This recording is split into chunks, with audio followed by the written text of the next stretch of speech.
Hello and welcome to Behind the Scenes podcast for Out of Frame. I'm your host, Sean Malone, creative director for the Foundation for Economic Education and creator of Out of Frame, YouTube series where we explore the intersection of art, culture, and big ideas. Here with me once again in studio, hopefully we're back in studio relatively permanently here, with Paul Nelson, editor of Out of Frame Shorts and Fee's social media manager. How you doing, Paul? Doing well. I'm warm. Yeah, added a jacket here because Paul made some wardrobe mistakes earlier today. There was a malfunction in my brain. That's basically it. It's too bad. But anyway, that sounds way more racy than it actually was. Paul just wore a shirt that would not appear well on camera. I thought that would be fine. It wasn't. Yeah, it happens. I'm sorry, Pavel. And then, of course, not in studio, we've got Jennifer Maffasanti, who is the communications director for the Libertas Institute in Utah, coming to us from Utah. How are you doing, Jen? Doing all right. Hanging in there. Nice. So today we have a really solid pairing for our main show, plus our Patreon and Subscribe Star bonus episode. If you guys are supportive of the show, stick around and we will do some bonus content for you today. And then if you're not a subscriber, check out patreon.com/outoframeshow or subscribestar.com/outoframeshow and consider supporting us because you'll get not only cool access to behind the scenes show extended episodes, but also you'll get access to our private chat on Discord. So join us on Discord and then become a patron and join us on the green room in Discord, which is even more fun. Today, we're going to be talking about two movies that should be like they're the same movie, except for one is just a pale imitation of the second. So we are going to be talking about Coming to America, and then in our bonus section, Coming to America. There's a difference. Yeah. So if that wasn't confusing for everybody just listening to this podcast, that is Coming to America, the 1988 classic by John Landis, starring Eddie Murphy and Arsenio Hall, and then its sequel, which just came out on Amazon Prime a few weeks ago at this point, Coming the number 2 America, because they couldn't do Coming to America 2. So here we are. But before we get to that, I want to actually ask a question that is totally unprepared, which is, I have a huge love for John Landis, and actually from a lot of the comedies from that era, so in particular like Blues Brothers. But I would just love to ask you guys, what are some of your favorite comedies from that era? Paul, I know you've got thoughts on this. We've talked about Groundhog Day. Well, I do. Excuse me. Got a little choked up thinking about some good movies. No, I mean, coming to America is definitely up there. For me, Caddyshack. I don't know if would you include that in this era? Yeah, sure. I mean, it's pushing it a little bit. But Coming to America is 1988, so I think we're Major League. I know it's a little bit after this, but there's just so much just funny, deeply interesting comedies, which we don't get anymore, which will kind of lead up into our discussion for. We will. But I think that's what's really makes those movies stand out is there's actually a little bit more than just funny jokes.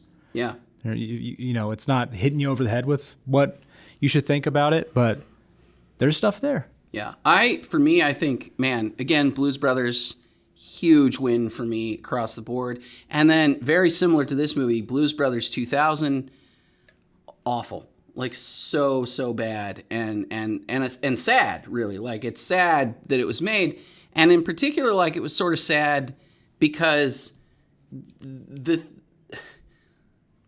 missed the point in a similar way to this. Like Blues Brothers, the original movie, 1980 Blues Brothers, was not actually about all the songs, which is kind of funny.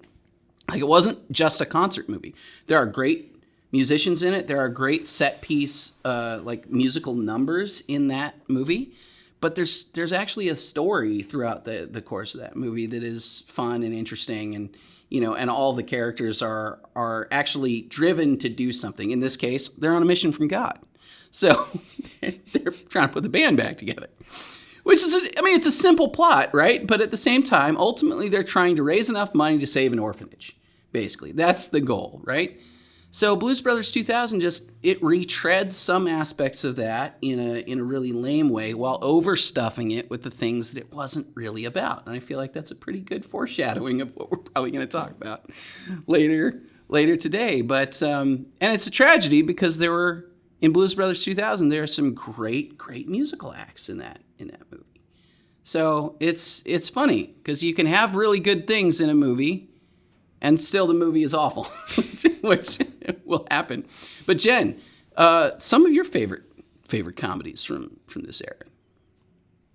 Look, y'all know that comedies are not really my favorite genre.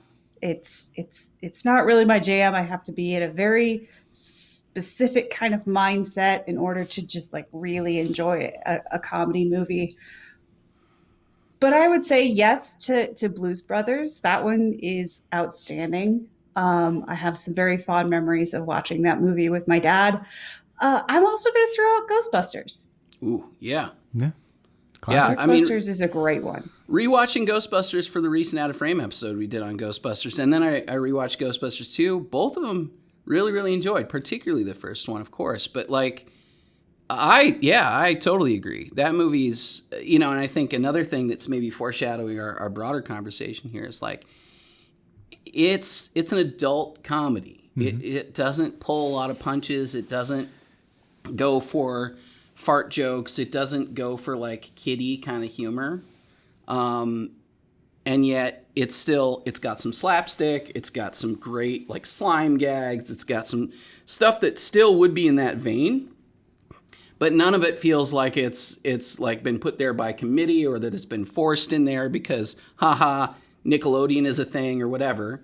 Like it's all just really organic to the actual story that they're trying to tell, and they're trying to tell a real story, which is great. It's just a funny story, right? And I think all the modern comedies that I really really love, stuff like Shaun of the Dead, Edgar Wright stuff has the same quality to me. It's stuff that is not meant to be, or even Taika Waititi's movies. They're not. I would put that in just such sharp relief to like Paul Feig, Judd Apatow kind of approach, where it's just you got some funny people, and you put them in a situation, and then you just let the cameras roll and let them improv until hopefully you can cut together something amusing. I much prefer the comedies that are actually written to be a story that are funny stories that involve the characters and have the same story elements that you would have in a drama or anything like that. There's protagonists, they have goals, they have values, they have, something that they want to achieve in the story. They have change and growth over time. You can say that about Blues Brothers. You can say that about Ghostbusters and Caddyshack, certainly. Can't really say that about a lot of the movies. No. Including Ghostbusters 2016, for that matter. You can't say that about, which is Paul Feig, not surprisingly. Yeah. But speaking of Ghostbusters 2016, guess who shows up in the movie that we're going to talk about later? Yeah. So actually, just to not even to get into the Coming to America 2, but as just a little bit of a taste of this, again, for those who support us on Patreon and Subscribestar, we're going to talk about this at length. But like, that movie felt like a little bit of a bait and switch to me. Largely Leslie Jones, and I don't even remember the guy's name now. Lavelle, is that right? Am I even close to right on that? Yeah, that's his character's name. That's his character's name. Yeah, that's what I'm looking for. I don't remember his name. Anyway, it was not an Eddie Murphy movie the way that I was expecting, but you know what was an Eddie Murphy movie? Shrek. Correct. Coming to America, 1988. I hadn't seen this movie since I was probably 12, which is probably an inappropriate age to watch that movie, actually. Yeah. But, yeah. Probably. Yeah. I don't know. I might probably about that one. I might be exaggerating a little bit. I was probably at least in junior high at that point. So maybe 14, maybe 15, somewhere in there. But I loved it, man. Like, it's been a long time since I've seen it, and I didn't really remember. And I kept confusing bits out of it with Trading Places. Yeah, yeah. But, you know, I mean, Another classic. You can understand why. 2 Eddie Murphy movies set in New York, and it's kind of like forgetting the scenes and stuff like that. But I was talking to my mother-in-law about it too, and I was like, "Yeah, it's like Dan Aykroyd." I'm like, "No, nope, Dan Aykroyd's not in this one. That's the other one." But yeah, I don't know, Jen. What are your like? When was the last time, or had you seen this before? I guess is a better question. But yeah, I've first seen impressions this one before. Not my first time watching this movie. It's been years though, like well before children kind of thing. Yeah. So, a lot's happened since then. I didn't remember it very well. Clearly, when I went back to watch it this time, it was a lot like watching it for the first time. Yeah, that's how it felt for me, for sure. In a lot of ways, I was not quite in the right headspace for it. Not really my jam, just in general. But I can appreciate it for what it is. I'm sad it was. to hear that. Paul's crying. Disappointed. Paul's disappointed in you. Yeah, Paul's often disappointed in my comedy selections and tastes. I feel like Mr. Jones, fair. is a comedy for Jen somehow. It shouldn't be, but yeah, I don't know. I mean, Jen, you and I like intersect a great deal on sci-fi and things of that nature. Paul and I intersect a lot on comedies in general, I think. I'm trying to think of any comedies that you really love that I don't. I have very good taste. You do, in comedies, not in hamburgers, as we've discussed recently. But not in hamburgers. But, yeah, man. When was you said you've watched this a ton of times. Yeah, it's been a while though. So going on long bus trips to play football games in college, we had TVs on the bus, and it was always put up to a vote what we wanted to watch. And Coming to America was, if we weren't watching that, it's what was one of the last selections that we were going to watch. So I have seen it many times, but it's been a while since watching it. This never made it into like a regular rotation for me, so it's not something. But I guess that makes sense because I wasn't I was 5 when this movie came out, right? So like I wasn't old enough to be around like when the movie was in theaters, so I didn't get any of the hype of the movie. But also that's a weird age because like then you're also not there in time for like your dad to introduce it to you. You know what I mean? So it was like I kind of was in that middle territory of like nobody really talked about it growing up. Nobody who was 14, 15 years old was like, oh, Coming to America, you need to see this movie. Where I think that would have been different had I been born, a little bit earlier, a little bit later. You know what I mean? If I had been 12, my dad would have been like, oh, man, I can't wait to be able to introduce you to this. And then it had just been a couple more years or something like that. Or, I would have been, just old enough to be ready for it, to watch it, whatever.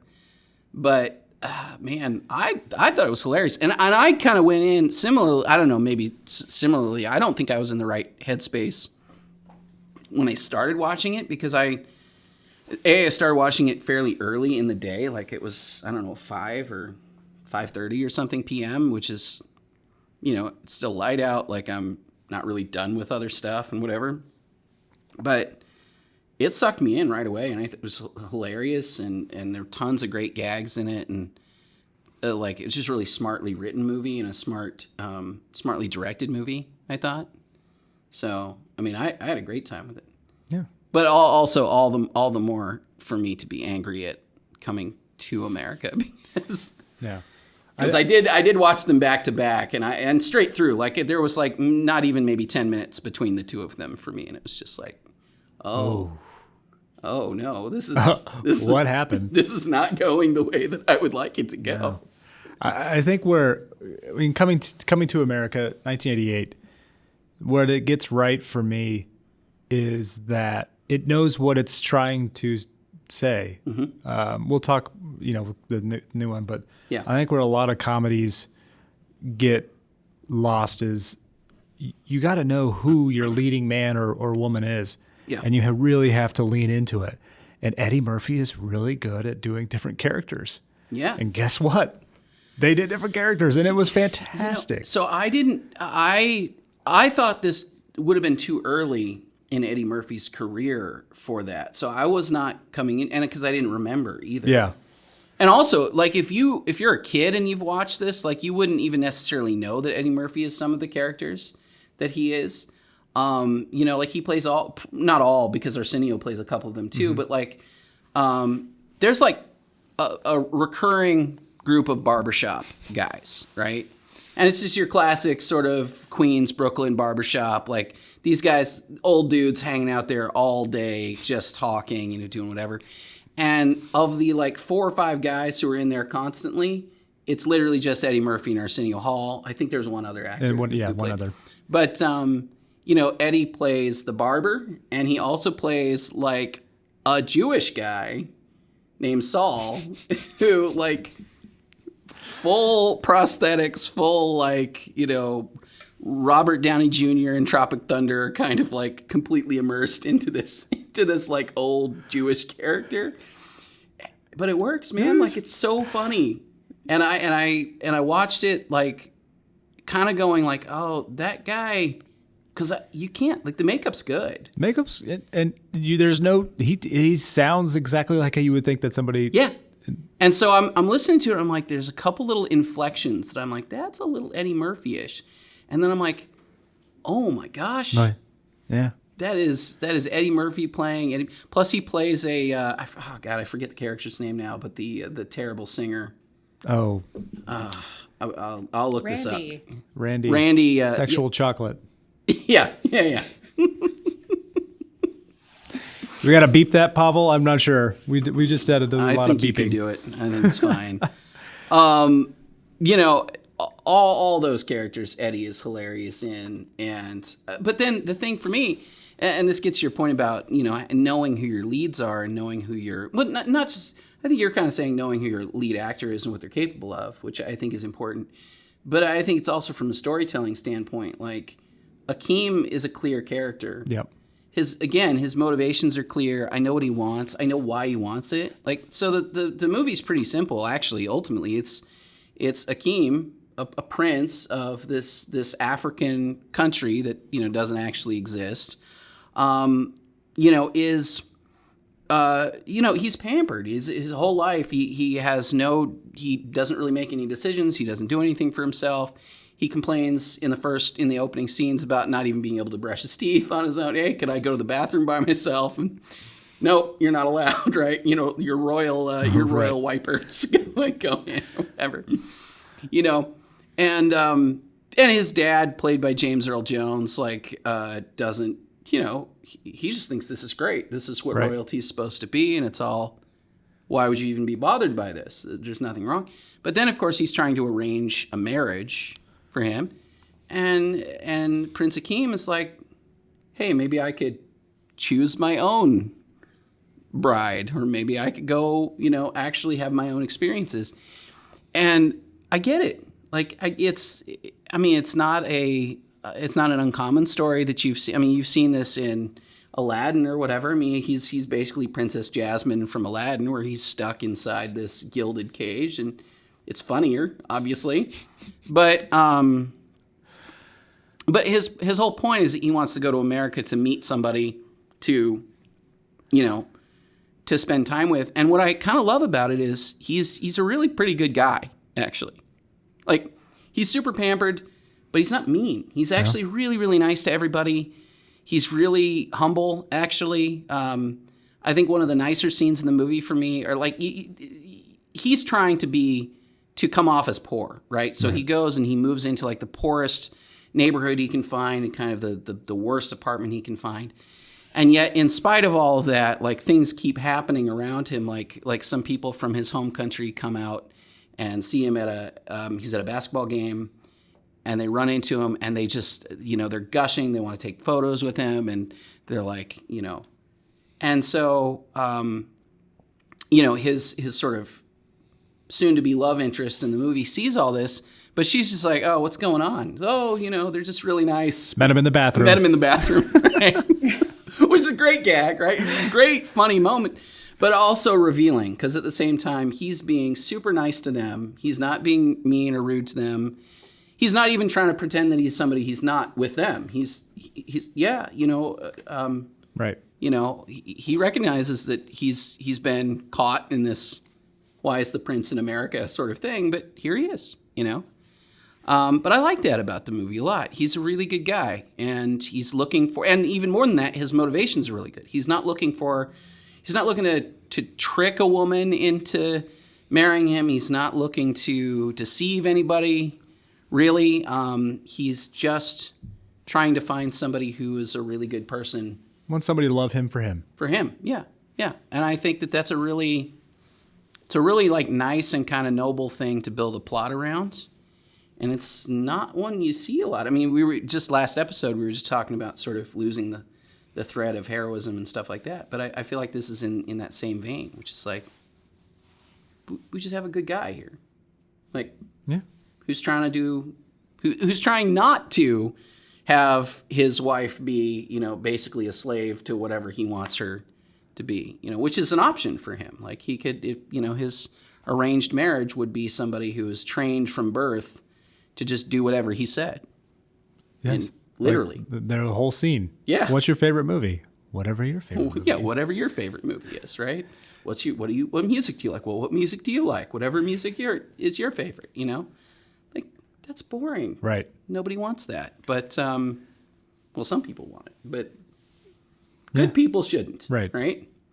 So, anyway, I dug it, man. I thought it was really cool. And it's super funny. I wanted to get your guys' take. I know you guys feel very strongly about copyright infringement and laws and Sure. and things like that. So strongly. McDowell's. Yeah. This is a running joke. Obviously, he just copies everything the McDonald's does. But they can't take him down. Yeah, and so, I'm not sure if that's true, because I'm pretty sure McDonald's could take him down on that one. Right. But should they be able to? I really want to get Jen's. I feel like Jen has something to say about McDowell's. Yeah. Are you okay with McDowell's? I am okay with McDowell's.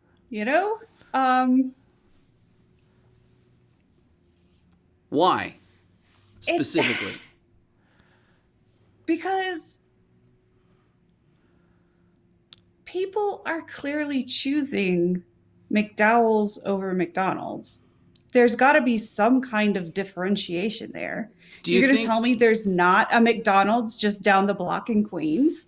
I think that's fair. Do you think that the McDowell's brand, because like the whole thing is like Golden Arcs. They've got the Golden Arches, and we've got the, what do you say? Golden Arcs. The Golden Arcs, right? It's like, okay. Obviously not McDonald's. We've got, they've got the Big Mac. We've got the Big Mick. It's like the McFlurby. Yeah, right. But it can't be a Blizzard or whatever, because it's got the stuff on top. Yeah, we put the toppings. We put the toppings on the bottom, so it's not the same thing. Bottom. So so the one area of copyright that I actually am a little sensitive to and feel like is somewhat legitimate is trademark and for fraud prevention purposes, right? It's the one area where I think there's some validity to having, and I to be fair and just to be clear to everybody, I actually don't think you need the state to do this necessarily. I think there are plenty of ways to blockchain. Heck, is a really good way of doing this. Actually, you didn't always have that, but it's pretty easy to have brands and trademarks and things like that identified by, and verified in certain ways. So you can have a private agency which maintains all of these kinds of things and then puts their stamp of approval on it. Or, you can do something like a blockchain where the ledger is public and available and you can verify it that way. Now we can do that kind of stuff, which is pretty easy to do. But that said, I think it is important to be able to verify those kinds of things, because I think it's important that people are able to not be defrauded easily. And McDowell's skirts that line pretty hard. But I've also seen a number of, things like coffee shops that look suspiciously like the Starbucks logo. Or, in my neighborhood, actually, I've got tons, and this is not quite a trademark infringement thing, but I've got tons of daycares and preschools that have Mickey Mouse and like Disney characters all over their outside walls, and even in some cases in their logos. No. Which that is very much copyright infringement. There's no way around that at all. But stuff like that, I think, you don't want people to think that, or Disney anyway, wouldn't want people to think that this is a Disney daycare, right? But also, I don't think people do in this case. So I think they're clear enough on it. But I don't know. The McDowell's thing's kind of funny. John Amos is hilarious in all of those. So funny moments. It's only for me, like, again, and I don't want to get into this yet that much, but it's just pulling that gag into Coming to America too, and I'm just like, oh, it was good. It was fine. Let it be. Where it was. Louis Anderson in this movie, by the way, come to think about McDowell's for a second. Louis Anderson is the when he's like 2 years away from becoming the assistant manager. Yeah, 2 years away from becoming assistant manager, and that's where the big bucks are. Oh man, poor Louis Anderson. But I don't know, Jen. What are your apart from the McDowell stuff? Like, I mean, what was it about the movie that you didn't think was that funny, or what that you felt like was, kind of disappointing to you?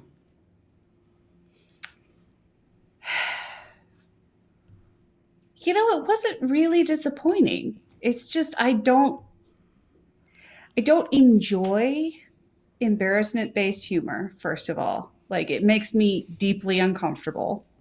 And so when you have a fair amount of that in, the first half of the second act, where there's a lot of fish out of water kind of situations for Akeem and Simi when they get to Queens and they're trying to settle in, and they're like, we're just normal, poor African students, and just absolutely sticking out like a sore thumb. At the university. At the university, yeah. It's just not enjoyable for me. That's not a pleasant experience for me. But once things like really settled in and it was more about the character development and the plot moving forward than it was about just, haha, look at these fun and games over here. Then yeah, no, it was fine. Like, yeah.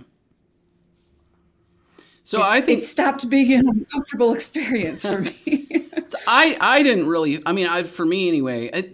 My wife Marion is pretty sensitive to like uncomfortable humor in a similar way, I think, and so things like The Office, even the American version of The Office, she's not a big fan of because it's partly because of the sort of discomfort of a lot of the situations, but also because she doesn't like characters who are stupid in the way that Michael Scott is stupid, and just count the David Brent version just outright no good, right? But I don't feel that way about this movie that much. I don't think either Simi nor Akeem. I mean, they're being treated fairly poorly by a lot of people because they're supposed to be poor African immigrants or whatever, and so they're getting kind of made fun of or whatever else especially by Eric LaSalle, which Soul Glow.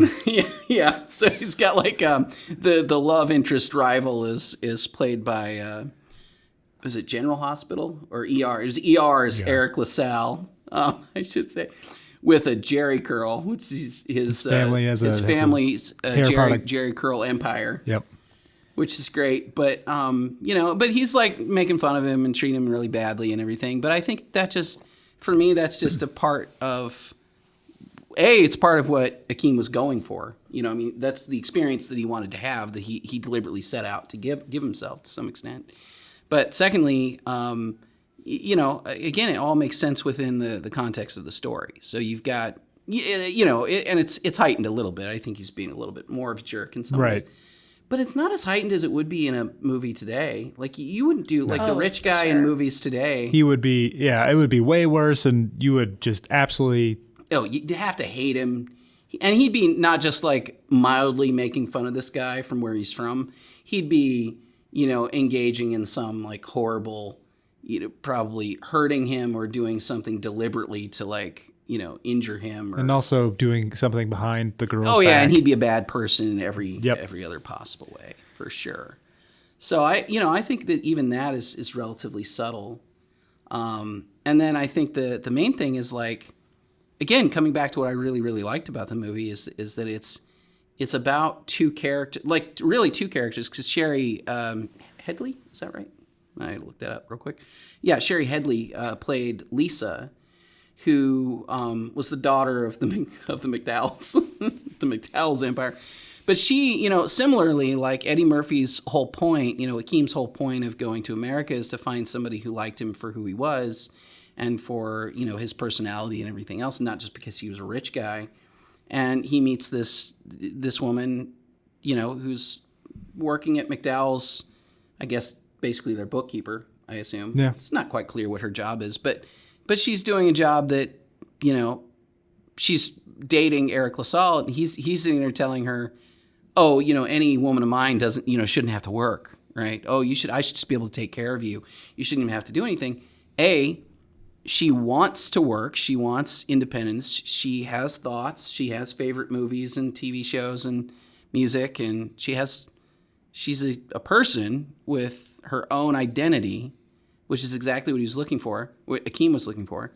And she's nice. Mm-hmm. She's really nice to him, even when she thinks that he's, a poor guy, fresh off the boat, And I think those things, for me, are what make the characters really endearing and make it something where, anything else that happens, I'm really rooting for Akeem, but also Lisa. Yeah. Like, I'm rooting for both of them throughout the movie. Which is not true of a lot of... I'm like, there's most of the comedies we were kind of talking about at the beginning of this episode. I'm not rooting for the main characters anymore. Yeah, that is something I hadn't really thought about. But Lisa and Akeem, every other character had some kind of flaw or some kind of angle that they were trying to do, from King all the way to Simi to Mr. McDowell to Lisa's sister. Yeah. But those two were... I know what I want. I want to try to find that. And that's really cool. Yeah, I dig that a lot. And I think that, there's a lot of other stuff I feel like we could talk about with this movie, too, in terms of just, late 80s New York City. I mean, I think it's interesting to me, having lived in New York, in the mid-2000s, the idea that you would see a subway car that was just completely graffitied up, for example, just not happening in New York. If they were tagged at all, it'd be like one that'd be it cleaned, very, very quickly. The train stations, for the most part, even in Queens Boulevard, and maybe even especially in Queens Boulevard, honestly, because that's one of the first stops, outside of Manhattan. And it's fine. It's nice. It's a nice commercial square. It's not a particularly rundown area. It's not as nice as some other places, but like it's good, But man, 1988 New York was like different place, and seeing people yell at each other and throw garbage out the window and all these kind of very cliched New York things that he kind of comes into that are like the lowest class version of things. So it's not upper crust Manhattan, Fifth Avenue kind of New York. This is like Brooklyn, Queens, poor people, immigrants, stuff like that. But even that, I feel like, as a weird contrast to his palatial existence, it's funny because like the way that he was living, apart from all the servants, which is a whole other, it's a whole other issue. But apart from all of that, like, most of us live pretty close to that now, oddly enough. Like to the King? Yeah. It's not, I mean, other than the literal servants, who I would think would just be weird. Yeah. mostly, And the gold, and the gold. and also just the size of but But having a bath. but it's absurd, Right. right? Like all of that stuff. I don't know. Jen, you ever watch? I know, like we've talked about this before a little bit, but like I'll watch like Architectural Digest videos and stuff, like on YouTube or whatever, and I watch this $25 million mansion, Malibu or something like that, and invariably what I see is a house with finishes that are a little bit nicer than mine, but basically all the same stuff. Like glass surrounded showers and, stone face this and like, quartz or marble counters and things like, and it's all pretty comparable to what like a middle class house would, like anything you'd see on like Fixer Upper or something like that. It's basically like what people are building now for houses. The only real difference is again, they're a little bit nicer, a lot bigger most of the time. And, sometimes there's just duplicates of things. So there's 2 kitchens or there's, 10 bathrooms or something insane. But then whenever I see that stuff, I'm like, I don't want that. Who uses that? Like I would never use it. Yeah. So Yeah, like these days it's not, the difference is a matter of scale. yeah, It's a matter of like the gilting on things. Like is Right. it made of gold or is it made of silver? That kind Yeah. of thing. yeah, It's just a matter of scale. It's not the difference between, well, this house has running water and this house does not. Like that's where we're at right now. yeah. I think even in some cases we're not even. I mean, look, I don't want to downplay the fact that some places in America, certainly, right now, I mean, I think some places still are, more comparable to what we see in Coming to America in terms of his apartment. And by the way, my first apartment in New York City, not that dissimilar from that place. It was Did you have an outline of a blind guy and his dog? It did not have that, but it was a 3rd floor walk up to a studio that was 20 feet by 15 feet, more or less, and had a little galley, not, you can't even really call it a galley kitchen because that would assume it was like sort of enclosed, but it's just like a little kitchenette on a wall, right? With like a tiny little peninsula thing that I had to eat at. And, just bugs and, it was horrible, right? Like it's a terrible, terrible place. But that's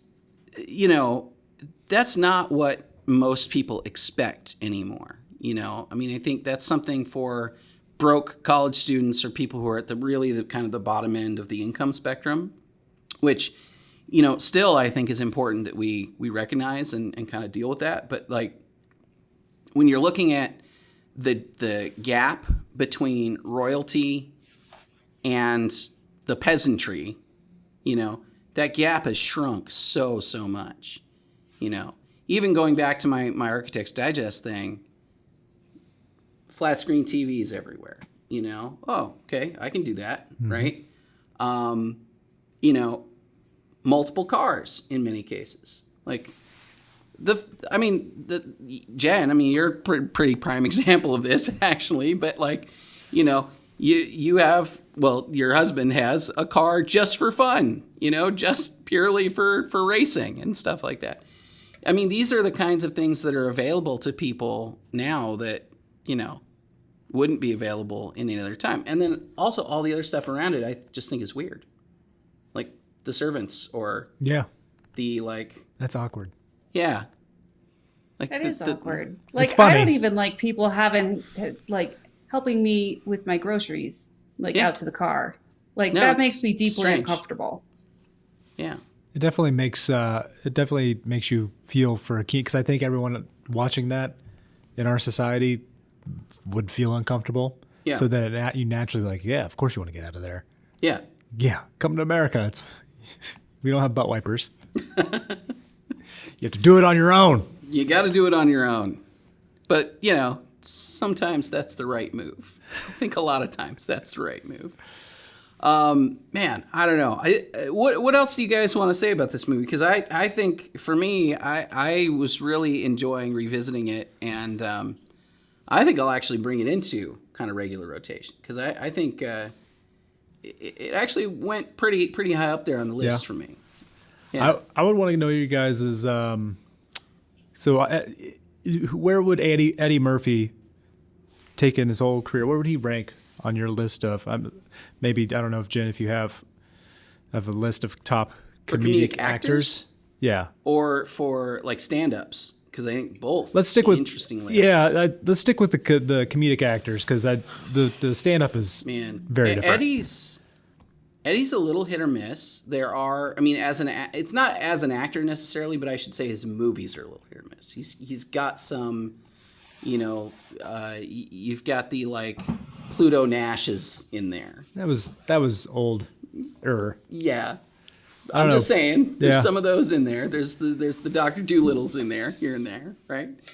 But Eddie Murphy, when in the right project, very, very high. See, number one? Wait. Trying to think. Overall? I love rankings. I think it's great content. I don't know. Jan, I'm gonna kick it to you while I think about this ranking for a minute. I mean, he's outstanding. Like, the guy just has that spark. He's really entertaining to watch, and he's hilarious.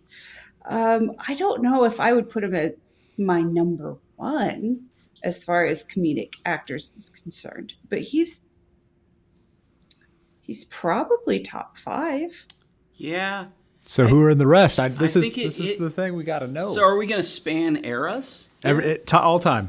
Oh man, that is so hard. I don't even know where to go with that. So, all right, I'm going to throw out some names here that I would put as really high. But the problem for me is that some of them have really expansive careers and some of them don't, right? So I would say like Simon Pegg is on really high on my list. I'm not going to rank anybody, but I'm just going to throw some your favorite broadly, if they're in a movie you're interested in. Yeah, so I'm going to say Mel Brooks, Gene Wilder, wildly high at the top, possibly 1 and 2, possibly. Simon Pegg, definitely. Eddie Murphy, definitely. I think Taika Waititi, although he's not in that much stuff, really, really high up on the list. When he is actually a character in a movie, the movie is invariably made better for it.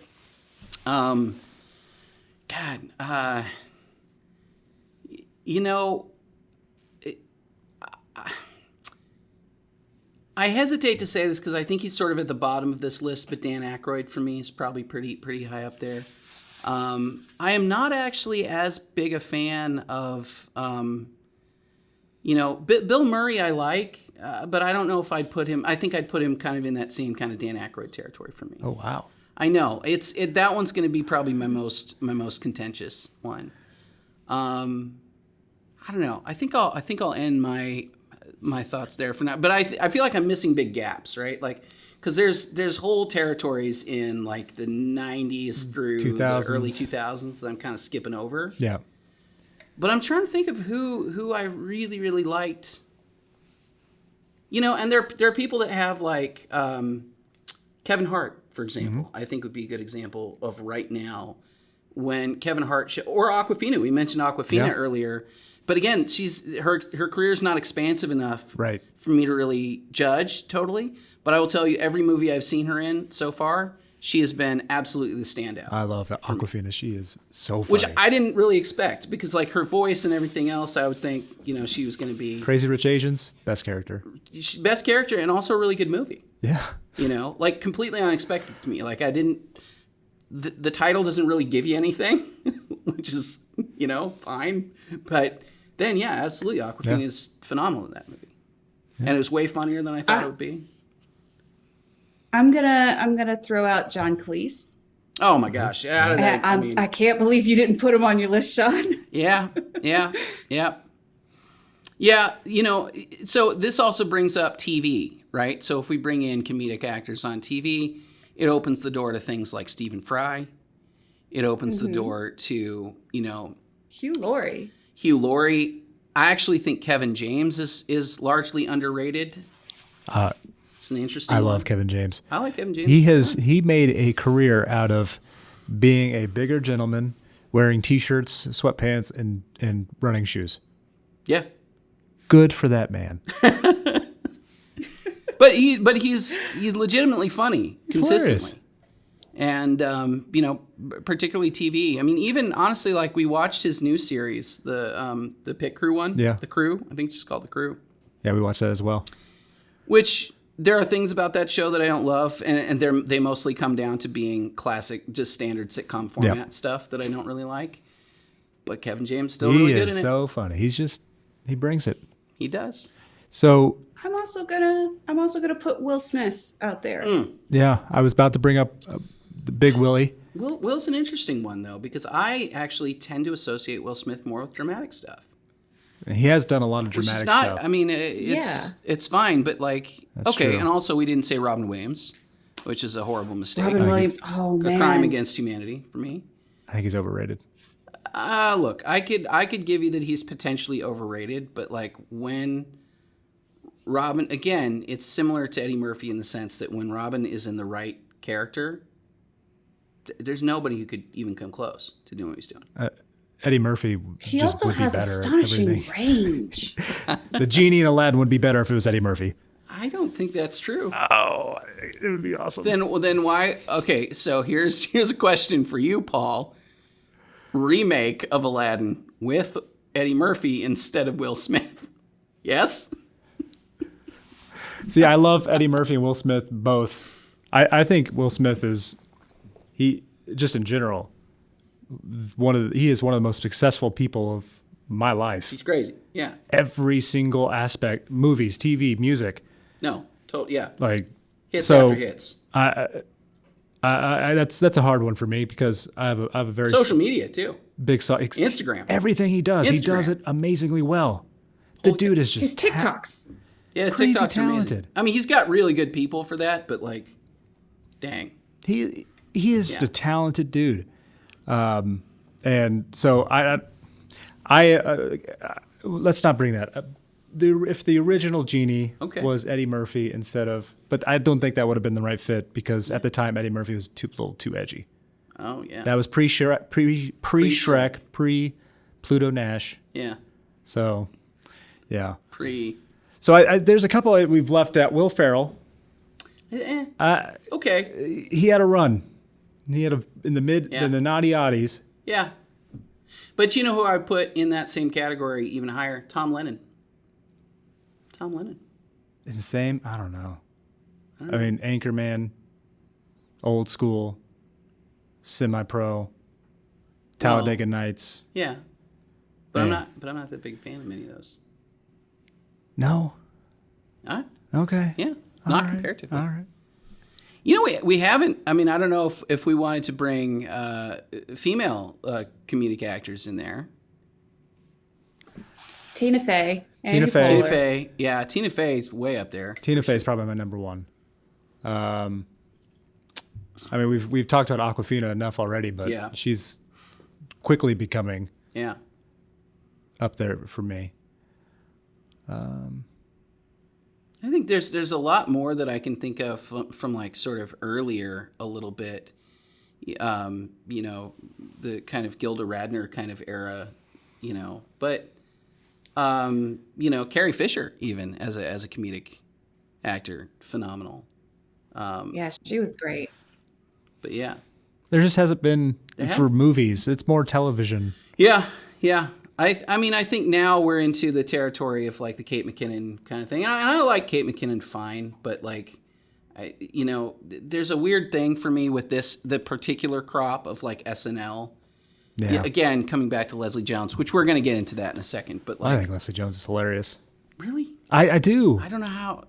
I just can't. I think she's pretty funny. And the last, if I happened to watch SNL when she was still on it in the mid of this past decade, most of the time I just like sit there and just stand there. But whenever she came on, I usually laughed because she's larger than life. She's just one of those people. She walks into a room and you know she's there. I'm not. All right. We're going to do this. We're going to get into this in a minute because we have to for part 2 of this episode. So I'm going to wrap this up here. I think we've said what we need to say about Coming to America. I will say I would recommend. Paul, recommend. 100%. Jen? Yeah, oddly wholesome. Oddly wholesome. You know I mean, what? there is a scene in the There's like a relatively large amount of nudity, but you're right. It is oddly wholesome. for a hard R. It's a very For a wholesome hard R. Yeah, I totally agree. Well, but that's the thing, man. It's the underlying character and the motivation. Yeah. It's a very sweet movie It is. underneath a hard R comedy, which is great. Yeah. That's what I want. Yeah. It's actually probably my favorite thing, to be honest. But as far as comedy is concerned.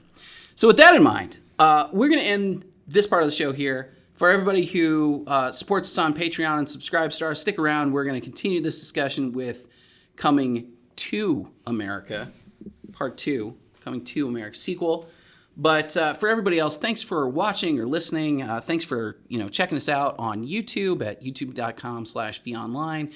And if you didn't know about it already, join our Out of Frame Discord, and which the links will be in the description and everything else. And then of course check us out on all. Yeah, come to the Discord and tell us who we forgot to mention. Yeah, because we probably forgot a lot of people, but we're going to get into a position where we're just naming people at some point. So Yeah.